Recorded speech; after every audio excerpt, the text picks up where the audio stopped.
भीम को मारने की कोशिश और पितामह भीष्म की मौत। बी.आर. चोपड़ा की महाभारत के 13 मई 2020 की सुबह और शाम के 93 और 94वें एपिसोड में दुर्योधन वध और अश्वत्थामा को श्राप देने के बाद धृतराष्ट्र के पास विदुर जी मिलने जाते हैं।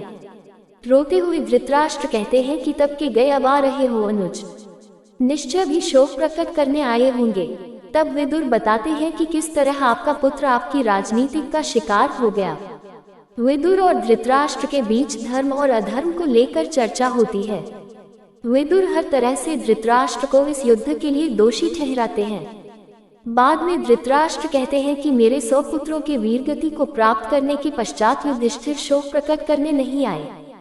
फिर विदुर समझाते हैं कि अब भी आप धर्म को मान लीजिए राजन, मेरी विनती है कि विजयी पांडु पुत्र हस्तिनापुर आ चुके हैं, उन्हें आशीर्वाद दीजिए और वन की ओर प्रस्थान कीजिए भ्राताश्री। ये सुनकर धृतराष्ट्र मन मसोक कर रह जाते हैं। श्री कृष्ण सहित 5 पांडवों का हस्तिनापुर के राजमहल में स्वागत होता है। सबसे पहले विदुर उनका स्वागत करते हैं, फिर भीतर सभी राजा धृतराष्ट्र के पास जाते हैं। तब धृतराष्ट्र खड़े होकर कहते हैं कि एक एक करने आओ ताकि मैं तुम लोगों को पहचान सकूं। ये सुनकर सबसे पहले श्री कृष्ण आगे बढ़कर पास जाते हैं तो धृतराष्ट्र कहते हैं वासुदेव।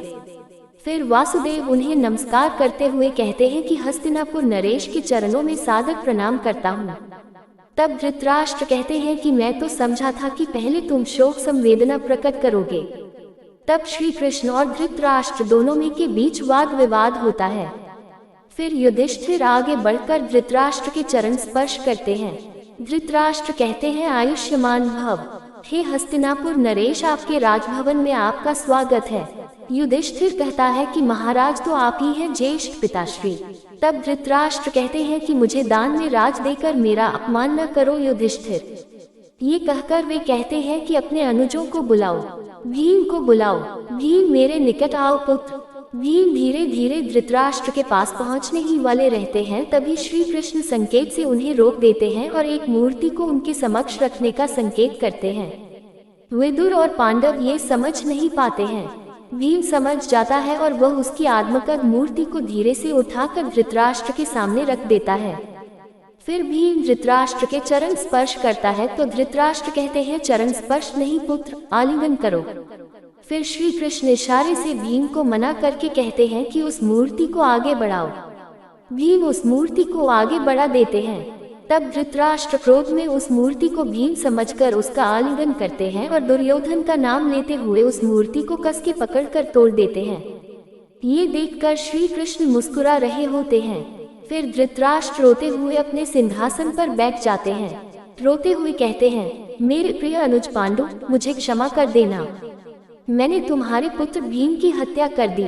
तब श्री कृष्ण कहते हैं, नहीं राजन, मैं जानता था कि आप कितने क्रोध में हैं, इसीलिए भीम को तो मैंने आपके निकट ही नहीं आने दिया। तब धृतराष्ट्र कहते हैं, क्या भीम जिंदा है?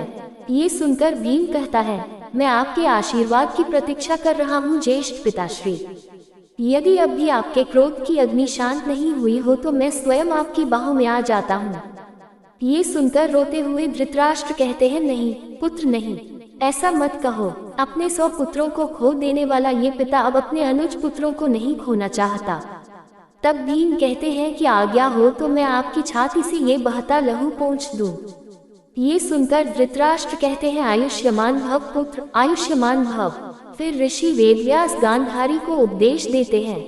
शाम के एपिसोड में गांधारी से मिलने के लिए कुंती के साथ 5 पांडव उनके कक्ष में जाते हैं।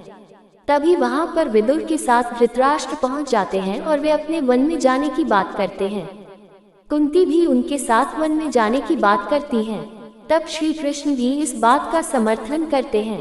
विदुर भी वन जाने की बात करते हैं। 5 पांडव ये सुनकर दुखी हो जाते हैं। तब श्री कृष्ण कहते हैं कि बड़े भैया के राज्याभिषेक तक तो आपको रुकना होगा। फिर युधिष्ठिर का राज्याभिषेक होता है। राज्याभिषेक के समय द्रौपदी उनके साथ रानी बनकर बैठती है। फिर युधिष्ठिर की जय जयकार होने लगती है। अंत में युधिष्ठिर सभी को प्रणाम करके अपना उद्बोधन देते हैं। अपने उद्बोधन में वह भीष्म, द्रोणाचार्य, दुर्योधन और कर्ण के रिक्त स्थान को प्रणाम करके कहते हैं कि यह स्थान हमेशा रिक्त रहेंगे। विदुर हस्तिनापुर के प्रधानमंत्री होंगे। भीम युवराज होंगे।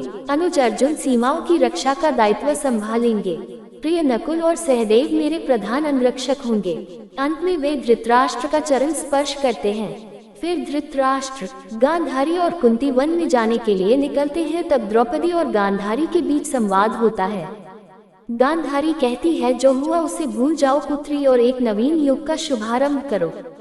द्रौपदी सभी को रोकने का प्रयास करती है। उधर भीष्म पितामह अपनी माता से कहते हैं कि मैं जानता हूँ कि अब मेरे जाने का समय आ गया है। तब श्री कृष्ण के साथ सभी पांडव भीष्म पितामह के पास पहुँचते हैं।